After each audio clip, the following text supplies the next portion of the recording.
তারিন কেমন আছেন?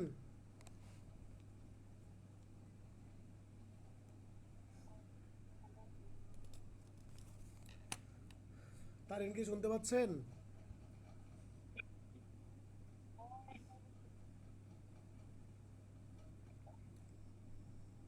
তারিন আপনার কথা শুনতে পাচ্ছি না।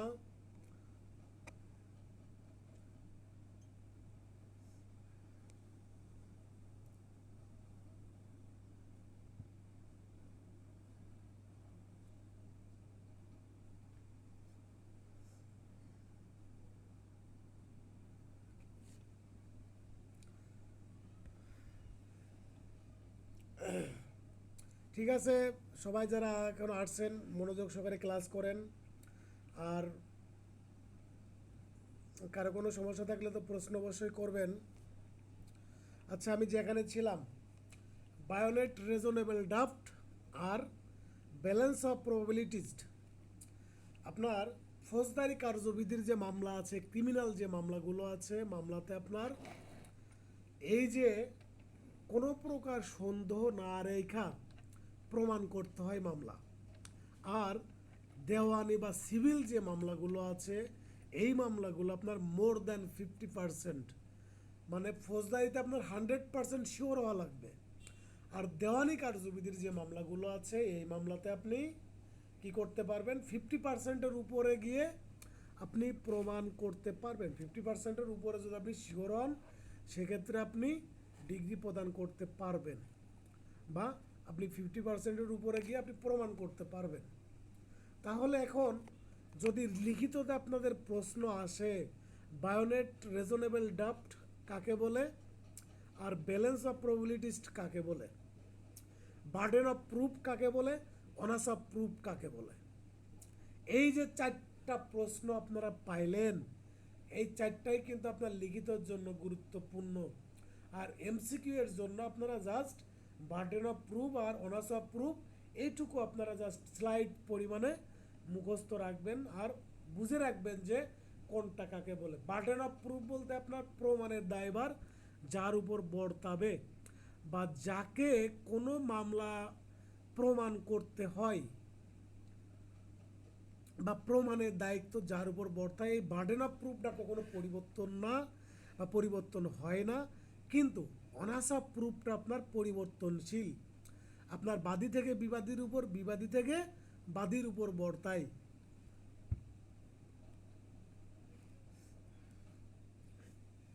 স্যার, অনার্স অফ প্রুফ কাকে বলে এটা সংজ্ঞাটা আবার একটু বলবেন? অনার্স অফ প্রুফ আপনার এই যে আপনার যে আহ, অবস্থা ভেদে, মামলার অবস্থা ভেদে আপনার প্রমাণের দায়ভার বাদী থেকে বিবাদীর উপরে আর বিবাদী থেকে বাদীর উপর বর্তানো, এই বর্তানোটাকেই বলা হচ্ছে আপনার কি অনার্স অফ প্রুফ।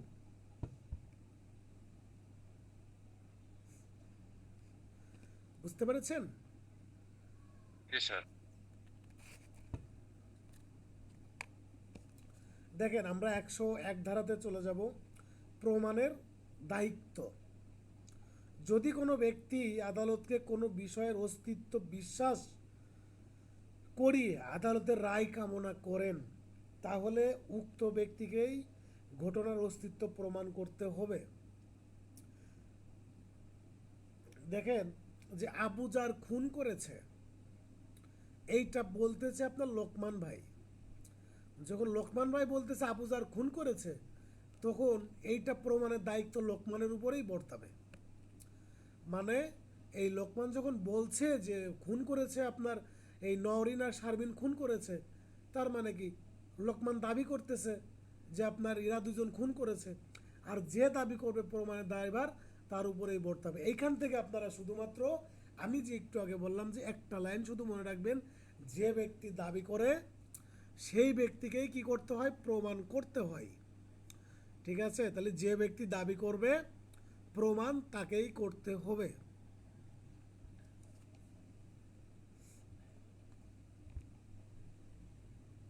স্যার, এটা মানে 101 ধারা পড়তেছেন নাকি 102 ধারা? 101 ধারা। এবার আমরা চলে যাবো 102 আ- ধারাতে। প্রমাণ করার দায়িত্ব যার উপর ন্যস্ত হয়, on hmm burden of proof lies. এইটা দেখেন, এই যে 101 ধারাটা আপনার বার্ডেন অফ প্রুফস বলতেছে, আর 102 ধারাটা আপনার honours of proof. Honours of proof দেখেন, যদি কোনো মামলায় কোনো পক্ষ সাক্ষ্য প্রমাণ না করে,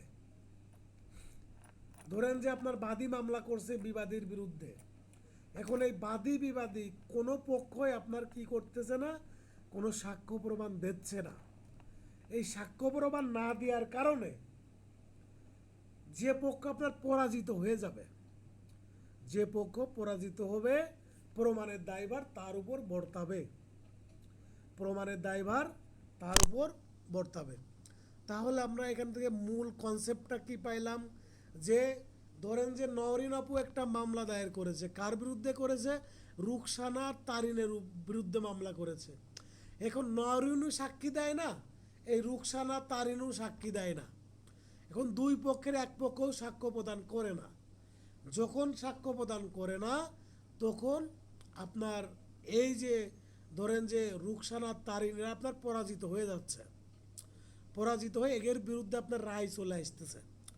যখন রায় এগের বিরুদ্ধে চলে আসবে, মানে কি পরাজিত হচ্ছে কি রুকসানা আর তারিন, তাহলে এই প্রমাণের দায়ভার চলে যাবে কার উপর, এই রুকসানা আর তারিনের উপর। রুকসানা আর তারিনের উপর প্রমাণের দায়ভার চলে যাবে। এটুকু বুঝতে পেরেছেন? জি স্যার। হ্যাঁ, এইবার আমরা চলে যাব 103 ধারাতে। কোনো নির্দিষ্ট তথ্য প্রমাণের দায়িত্ব, burden of proof as the particular fact, as the particular fact. এই ধারাগুলোর ইংরেজি টাইটেলগুলো আপনাদের পড়া লাগবে, ইংরেজি টাইটেলগুলো আপনাদের মনে রাখতে হবে। যেমন 103 ধারাতে বলছে burden of proof as to particular fact. ধরেন যদি কোনো ব্যক্তি আদালতে কোনো নির্দিষ্ট ঘটনার অস্তিত্ব প্রমাণ করতে চায়, তাহলে তাকেই উক্ত ঘটনার তথ্যটি প্রমাণ করতে হবে। প্লে অফ আলাইভি এর বাংলাটা কেউ বলতে পারবেন?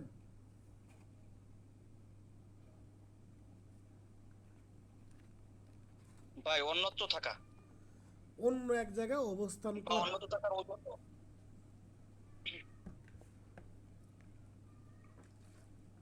ভাই পিলো পেলাইবি হচ্ছে যে উনি ডিফেন্স নেবে যে আমি ওই সময় ঘটনার সময় অন্য জায়গায় ছিলাম, এই জন্য প্রমাণ করতে হবে 103 ধারা অনুযায়ী। সেকশন 11 হচ্ছে পিলো পেলাইবি। হ্যাঁ, দেখেন এখানে আমি আরেকটা উদাহরণ নিয়ে চলে আসি। এখন এই যে আপনার শিলা মিম এরা দুইজন ঢাকাতে অবস্থান করতেছে, শিলার মিম ঢাকাতে অবস্থান করতেছে, ঠিক আছে। এখন ঢাকাতে অবস্থান করলে এই শিলার মিমের বিরুদ্ধে চট্টগ্রামে একটা মামলা হয়েছে। কি মামলা হয়েছে, যে শিলার মিম ফারজানা আর মুক্তাকে কি করছে, গুরুতরভাবে আঘাত করেছে। কোন জায়গায় আঘাত করেছে, চট্টগ্রামে। চট্টগ্রামে একটা রেস্টুরেন্ট আছে, রেস্টুরেন্টের পাশে আপনার শিলা আর মিম ফারজানারে এই মুক্তারে কি করছে, আঘাত করছে। ফারজানা মুক্তা এদের আঘাত করছে। এখন এই আপনার রুকসানার মিম এরা আপনার শিলার মিম এরা যখন এই ঘটনা দেখানো হয়েছে, তখন তারা আপনার ঢাকাতে অবস্থান করছিল। তখন আপনার পরবর্তীতে চট্টগ্রাম কোর্টে যখন মামলা হয়েছে, তখন চট্টগ্রাম কোর্টে গেছে, কোর্টে যে বলতেছে যে স্যার বিজ্ঞ আদালত, আমরা তো আসলে যে ফ্যাক্ট দেখানো হয়েছে, যে ঘটনা যখন দেখানো হয়েছে, তখন আমরা ঢাকাতে অবস্থান করছিলাম, আমরা চট্টগ্রামে ছিলামই না। এই যে অন্যত্র অবস্থান করা, এই অন্যত্র অবস্থান করার দাবিটাই বলা হচ্ছে কি আপনার প্লে অফ আলাইভি। এখন ধরেন যে কোনো একটা ঘটনা নির্দিষ্ট একজন ব্যক্তি জানে, যখন ওই ব্যক্তি জানবে ওই ঘটনাটা আর কেউ জানে না, তখন ওই ঘটনা ওই ব্যক্তিকেই কি করতে হবে, প্রমাণ করতে হবে। তখন ওই ঘটনা ওই ব্যক্তিকেই প্রমাণ করতে হবে। এটা হলো আপনার ভাই, এটা 103 ধারা।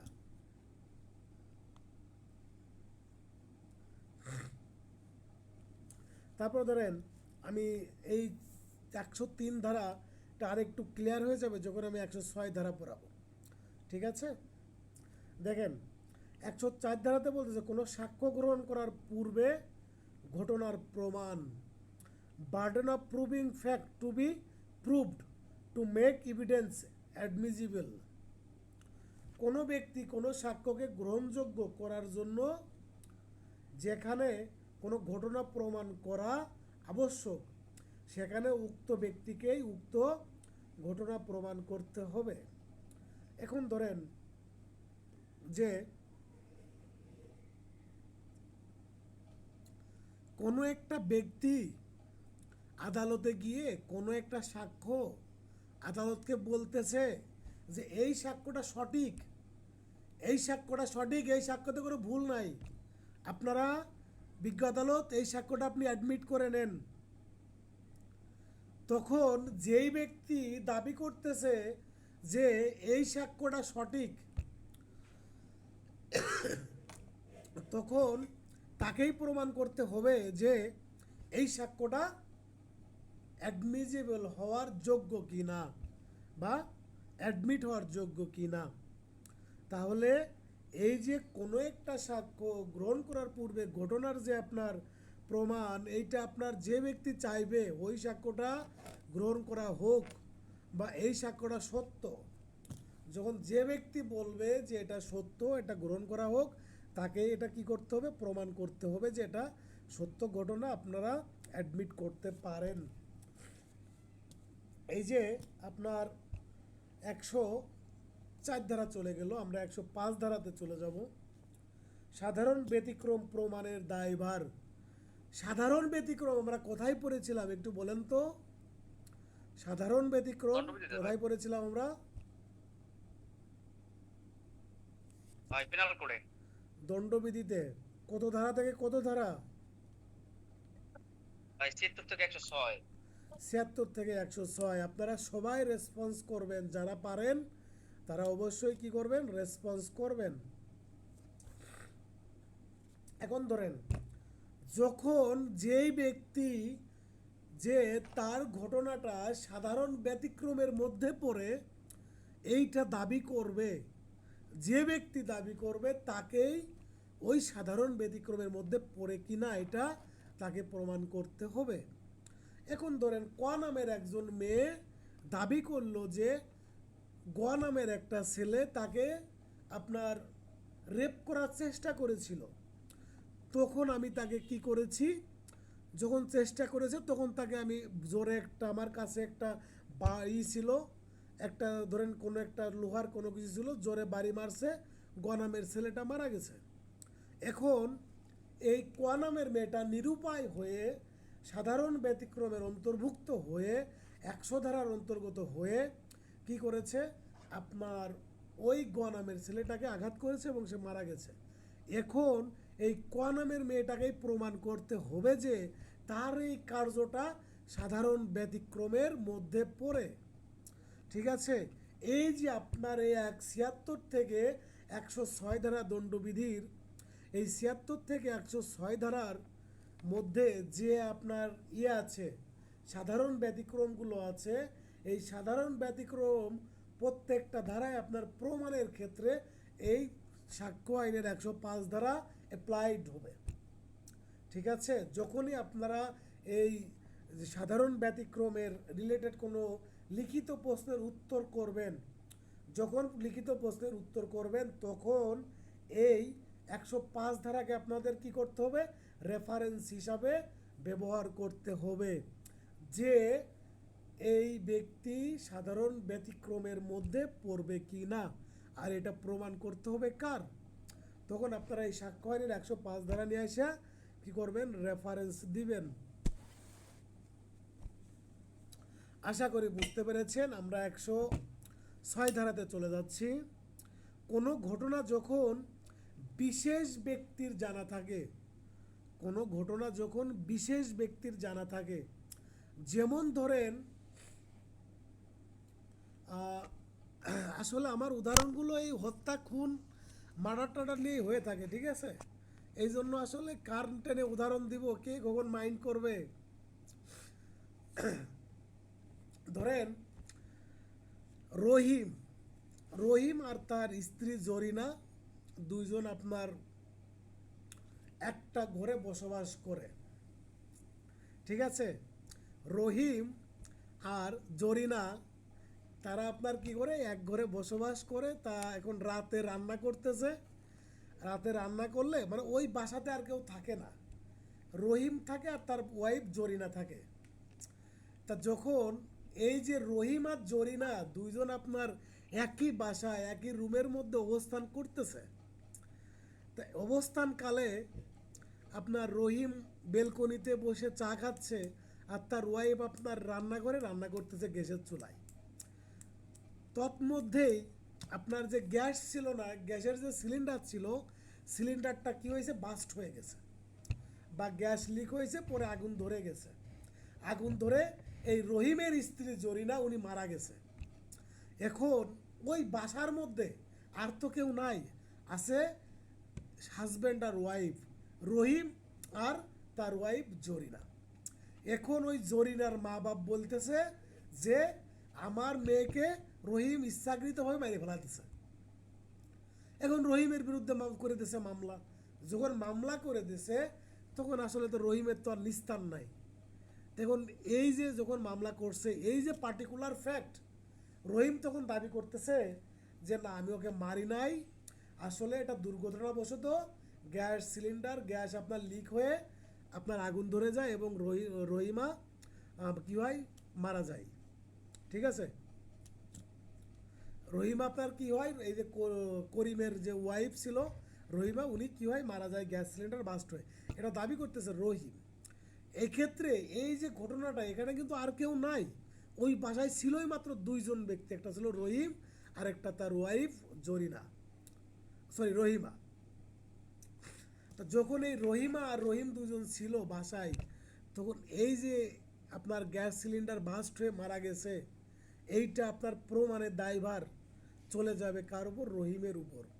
কারণ এই ঘটনাটা আর কেউ জানে না, জানে শুধুমাত্র দুইজন, আর যে ব্যক্তি জানে সে তো মারা গেছে, এখন জানে হলো একজন, শুধুমাত্র রহিম।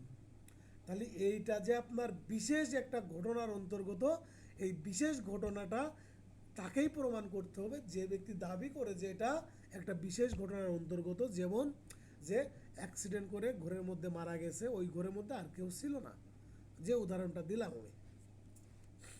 মানে আপনার কোনো একটা ঘটনা যখন বিশেষ কোনো ব্যক্তির অধীনেই থাকে বা অন্য কেউ জানে না, তখন ওই ব্যক্তিকেই এই ঘটনাটা প্রমাণ করতে হয় যে এই ঘটনা আপনার অ্যাক্সিডেন্ট নাকি প্রকৃত মার্ডার নাকি, ঠিক আছে? এইখানে এই 106 ধারার সাথে আমি যে উদাহরণটা দিলাম না, এই উদাহরণটাকে বলা হয় কি জানেন, wife killing case. Wife killing case, একদম নামগুলো শুধু চেঞ্জ, ফ্যাক্ট সেম। মানে তার হাজব্যান্ড আর ওয়াইফ ছিল, পরবর্তীতে ওয়াইফ আর কি মারা যায় বাসায়, পরবর্তীতে তার বিরুদ্ধে মামলা হয় হাজব্যান্ডের বিরুদ্ধে। পরবর্তীতে হাজব্যান্ড দাবি করে যে না এটা বিশেষ বেশের আপনার দুর্ঘটনাবশত হয়েছে, আসলে আমি তাকে হত্যা করি না, এটা অ্যাক্সিডেন্ট ছিল। আবার ধরেন যে আপনি একটা ট্রেনে ভ্রমণ করতেছেন, ঢাকা থেকে আপনি যাচ্ছেন মানিকগঞ্জে যাচ্ছেন বা গাজীপুরে যাচ্ছেন, কমলাপুর রেল স্টেশন থেকে ওইটা এই লতিফ ভাই লোকমান ভাই, যেহেতু লতিফ ভাই নাই আমাদের মাঝে এখন, লোকমান ভাই আপনার ঢাকা কমলাপুর রেল স্টেশন থেকে নারায়ণগঞ্জ যাওয়ার উদ্দেশ্যে রওনা দিছে। এখন লোকমান ভাই টিকিট কাটেছে, টিকিট কাটার পরে লোকমান ভাই টিকিট আপনার ওই টঙ্গী পর্যন্ত যাওয়ার পরে টিকিট হারায় গেছে। যখন টিকিট হারায় গেছে তখন এই লোকমান ভাইয়ের কাছে আবার টিটি চলে আসছে যে আপনি যে ট্রেনে আছেন আপনার টিকিট কই। তখন লোকমান ভাই বলতেছে আমি তো টিকিট কেটেছিলাম, টিকিটটা হারায় গেছে। এখন এই যে টিকিট যে লোকমান ভাই কেটেছিল, এইটা প্রমাণের দায়ভার এই লোকমান ভাইয়েরই। ঠিক আছে, কারণ ওই টিকিট কাটা সম্পর্কে বা ওই যে তার কাছে যে টিকিট ছিল এইটা কিন্তু সেই জানে, সেই অবগত আছে। ঠিক আছে, তাহলে আমি এই যে 106 ধারা থেকে 2টা উদাহরণ দিলাম, পরীক্ষাতে যদি এই 106 ধারা থেকে উদাহরণ আসে তাহলে এই 2টা উদাহরণ থেকেই, এই সেম কোয়ালিটির উদাহরণ থেকেই পরীক্ষাতে প্রশ্ন আসবে। আশা করি তারপরেও কারো কোনো প্রশ্ন আছে? এনিওয়ান?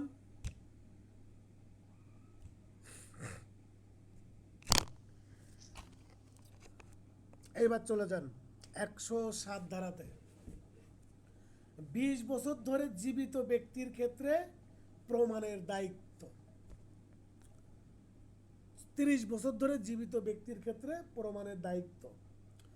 ধরেন একজন ব্যক্তি, আপনি তাকে চিনেন জানেন, একজন ব্যক্তি আপনি তাকে চিনেন জানেন, সে 30 বছর যাবৎ জীবিত আছে, 30 বছর যাবৎ সে জীবিত আছে। এখন এই হুট করে মমিন ভাই এসে বলতেছে যে মানে রহিম ধরেন 30 বছর ধরে জীবিত আছে, এটা সবাই জানে। মমিন ভাই হুট করে এসে বলতেছে যে রহিম তো মরে গেছে, রহিম তো মরে গেছে। এখন যেহেতু রহিম, এই মমিন ভাই বলতেছে রহিম মারা গেছে, তাহলে এই মমিন ভাইকে কি করতে হবে? সে যে মৃত, সে যে মৃত এইটা আপনার প্রমাণ করতে হবে। আর এই যে যে ব্যক্তি 30 বছর ধরে জীবিত, তাকে প্রাথমিকভাবে অনুমান করতে হবে সে ব্যক্তি জীবিত।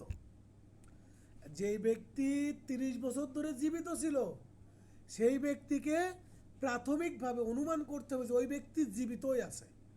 এখন কোনো ব্যক্তি যদি আপনার দাবি করে ওই ব্যক্তি মারা গেছে, তাহলে ওই ঘটনাটা প্রমাণ করতে হবে যে ওই ব্যক্তি মৃত প্রমাণ করতে হবে।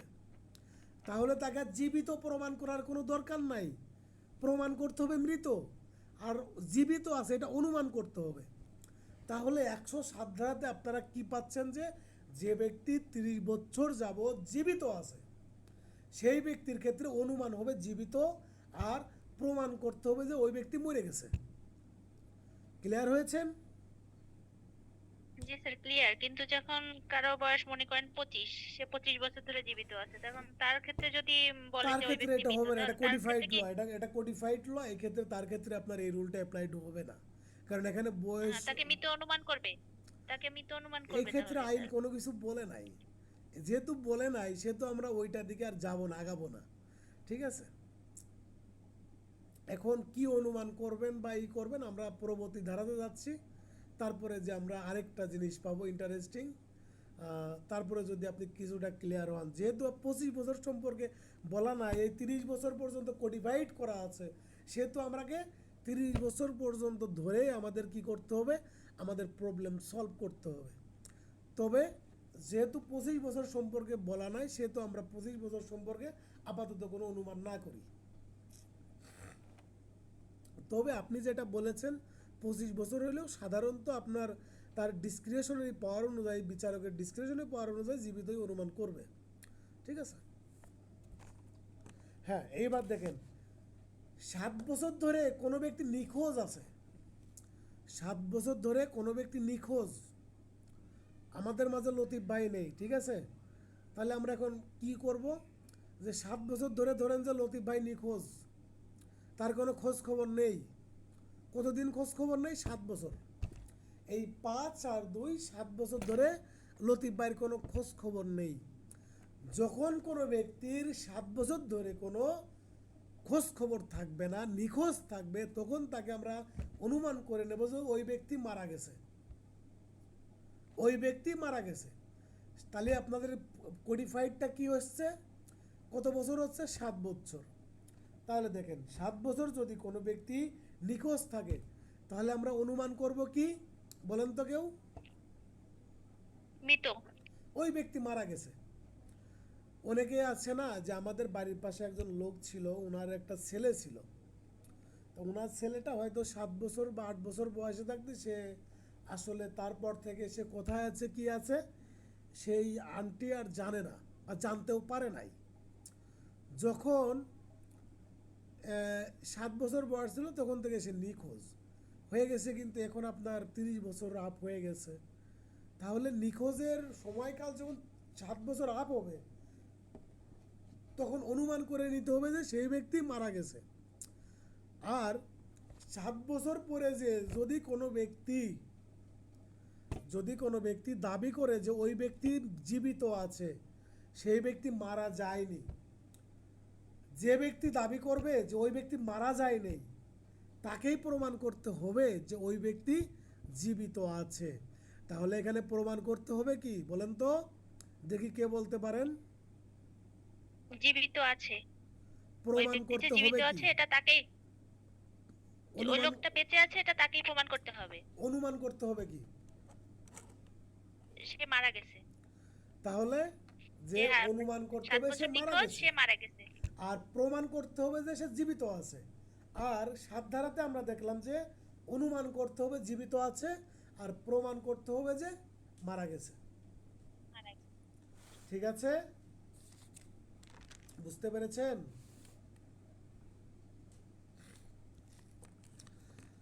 দেখেন আমরা 109 ধারাতে চলে যাব। এখন আমাদের গুরুত্বপূর্ণ যেগুলো ছিল আমরা মোটামুটি ভালো মতো করেই বলেছি। এখন 109 ধারাতে বলতে অংশীদারদের মধ্যে সম্পর্ক, মালিক প্রতিনিধির মধ্যে, জমিদার প্রজাদের মধ্যে সম্পর্কের ক্ষেত্রে এই যে মালিক এবং প্রতিনিধির মধ্যে সম্পর্ক আছে কিনা, জমিদার এবং প্রজার মধ্যে তাদের মধ্যে সম্পর্ক আছে কিনা, এই ধরনের যখন কোনো প্রশ্ন বা যে দাবি করবে তাকেই প্রমাণ করতে হবে যে তাদের মধ্যে এই ধরনের সম্পর্ক ছিল বা সম্পর্ক ছিল না।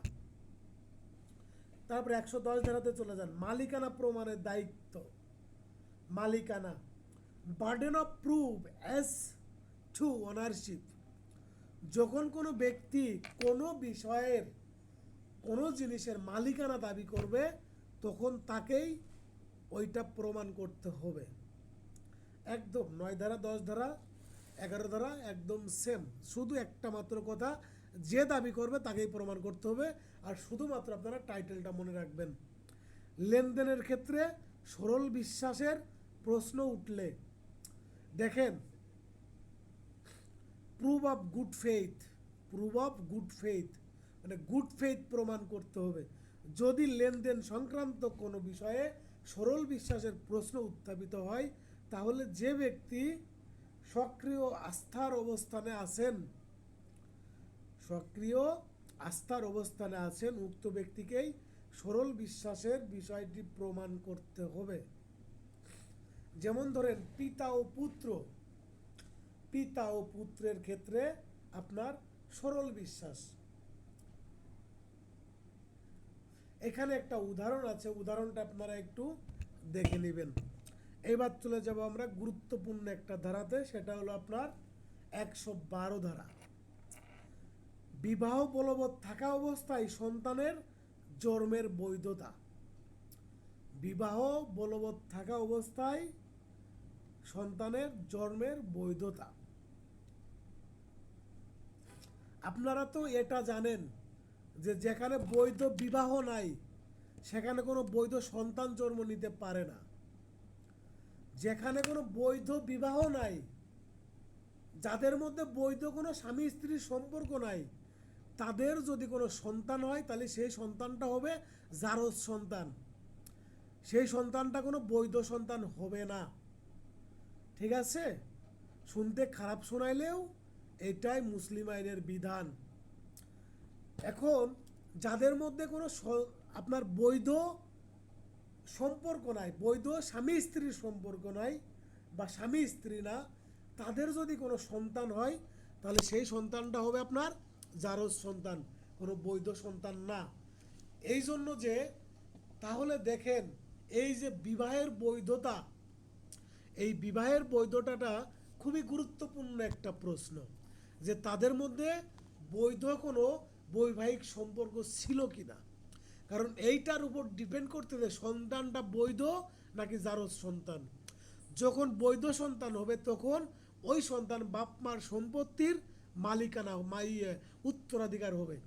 যখন ওই সন্তান আপনার কোনো বৈধ সন্তান হবে না, যখন কোনো জারজ সন্তান হবে তখন ওই সন্তান বাপ মার সম্পত্তির কোনো আপনার উত্তরাধিকার হবে না।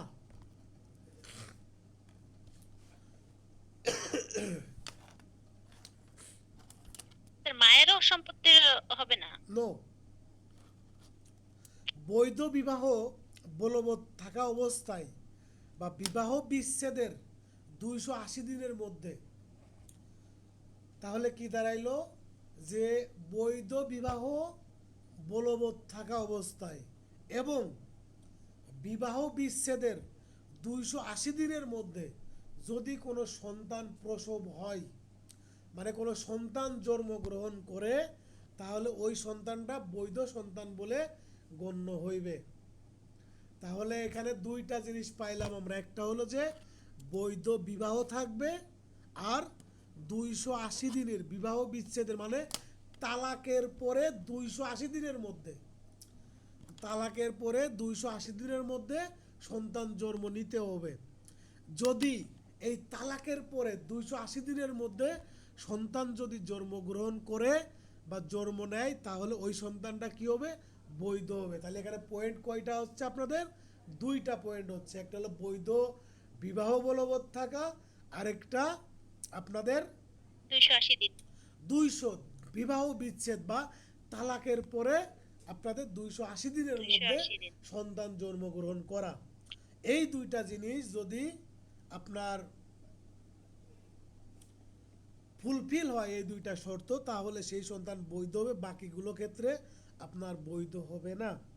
এখন ধরেন উভয় ক্ষেত্রে উক্ত স্বামী স্ত্রীর মধ্যে মেলামেশার সুযোগ থাকতে হবে, মানে আপনার বৈধ বিবাহ আছে, বৈধ বিবাহ আছে, তালাক হয়েছে, কিন্তু তাদের মধ্যে মানে মেলামেশার কোনো সুযোগ ছিল না, তাহলে কিন্তু আপনার এইটা কিন্তু গ্রহণযোগ্য হবে না। তাহলে কি হইতে হবে? এই যে বৈধ বিবাহ থাকাকালীন সময় আবার বিবাহ বিচ্ছেদের আপনার 280 দিনের মধ্যে আর কি সন্তান জন্মগ্রহণ করতে হবে। এখন ধরেন যে বিবাহটা আপনার বৈধ আছে, কিন্তু বউ আছে বাংলাদেশে, হাজব্যান্ড আছে কোথায়? মালয়েশিয়া। এখন এই সময় যদি কোনো সন্তান জন্মগ্রহণ করে, তাহলে সেটা তো আর বৈধ সন্তান হইতে পারে না, তাই না? বৈধ সন্তান হইতে পারে না। এই জন্য শর্তে বলা হচ্ছে যে উভয় ক্ষেত্রে স্বামী স্ত্রীর মধ্যে মেলামেশার সুযোগ থাকতে হবে। হ্যাঁ, দেখেন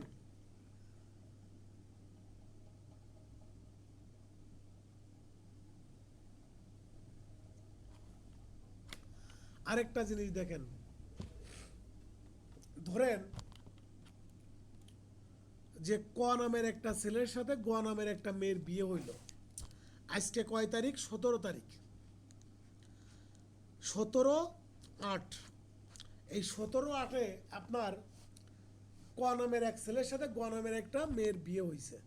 এই বিয়ে হওয়ার 6 মাসের মধ্যে, বিয়ে হওয়ার 6 মাসের মধ্যে যদি কোনো সন্তান জন্ম নেয়, বিবাহ আপনার এই 6 মাসের মধ্যে যদি কোনো সন্তান জন্ম নেয়, তাহলে সেই সন্তানটা বৈধ সন্তান হবে না, সেটা জারজ সন্তান হবে। কিন্তু এই বিবাহ হওয়ার দিন থেকে সেটা 6 মাসের মধ্যে জন্ম নিতে হবে। আর যদি 6 মাসের পরে গিয়ে সন্তান জন্মগ্রহণ করে, তাহলে সেটা হবে বৈধ সন্তান। ঠিক আছে? এগুলো আপনার মুসলিম আইনের বিধান। মুসলিম আইনটা খুবই একটা ইন্টারেস্টিং একটা সাবজেক্ট, আরও অনেক কিছু জানার আছে, বোঝার আছে। আমার শ্রদ্ধেয় আকরাম হোসেন মজুমদার স্যারকে আমি স্মরণ করতেছি। স্যার আমাদের মুসলিম আইনের ক্লাস অনেক সুন্দরভাবে নিয়েছেন, আমাদের অনেক সুন্দর করে পড়িয়েছেন। স্যার 2019 সালে করোনাকালীন সময় করোনা আক্রান্ত হয়ে মারা গেছেন। আমরা স্যারকে অনেক ভালোবাসি, স্যার অনেক ভালো মানুষ ছিলেন। মুসলিম আইনের উপর সে খুবই একজন জ্ঞানী মানুষ ছিলেন, পণ্ডিত্য মানুষ ছিলেন, খুবই ভালো একজন মানুষ ছিলেন।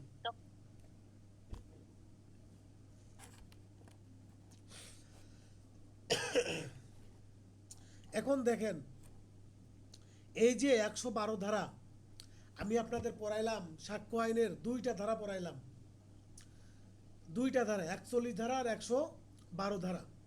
এই 41 ধারার 112 ধারাটা হচ্ছে আপনার কনক্লুসিভ প্রুফ। কনক্লুসিভ প্রুফ মানে চূড়ান্ত প্রমাণ।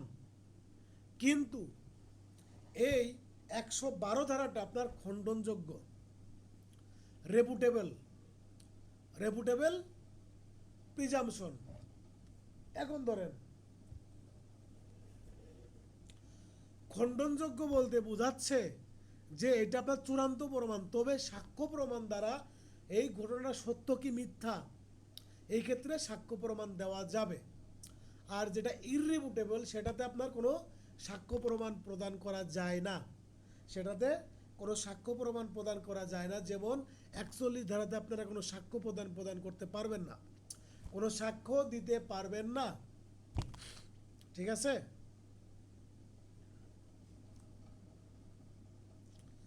তাহলে 112 ধারাটা আপনার কি হচ্ছে, আপনার চূড়ান্ত প্রমাণ কিন্তু খণ্ডনযোগ্য।